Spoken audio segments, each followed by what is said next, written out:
అస్సలాము అలైకుం వరహ్మతుల్లాహి వబరకాతు. బుఖారీ ముస్లిం హదీసు. అబూ హురైరా రదియల్లాహు అన్హు ఉల్లేఖనం. దైవ ప్రవక్త ముహమ్మద్ రసూలుల్లా సల్లల్లాహు అలైహి వసల్లం వారు తెలియజేశారు, పూర్వకాలంలో ఒక వ్యక్తి మరో వ్యక్తి దగ్గర నుండి భూమిని కొన్నాడు. కొన్న వ్యక్తి తన భూమిలో ఒక కుండను చూశాడు. అది బంగారంతో నిండిపోయి ఉంది. ఆ వ్యక్తి భూమి అమ్మిన వ్యక్తితో, నీ భూమిలో నాకు ఒక కుండ దొరికింది, అది బంగారంతో నిండి ఉంది. నేను నీ నుండి భూమిని మాత్రమే కొన్నాను, బంగారాన్ని కాదు. ఈ బంగారాన్ని తీసుకో అని అన్నాడు.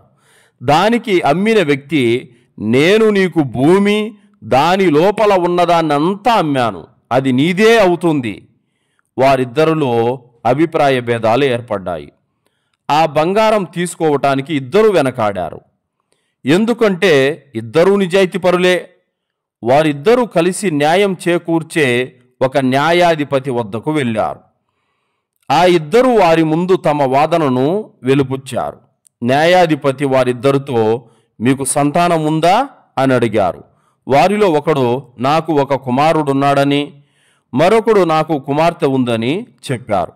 ఆ న్యాయాధికారి, నీవు నీ కుమారుడి పెళ్లి ఇతని కుమార్తెతో చేయి, అతనితో నీవు నీ కుమార్తె పెళ్లి ఇతని కుమారుడితో చేయి. ఈ బంగారాన్ని వారిద్దరిపై ఖర్చు పెట్టండి, మిగిలిన దాన్ని దైవ మార్గంలో ఖర్చు చేయండి అని ఆ న్యాయాధిపతి తీర్పునిచ్చాడు.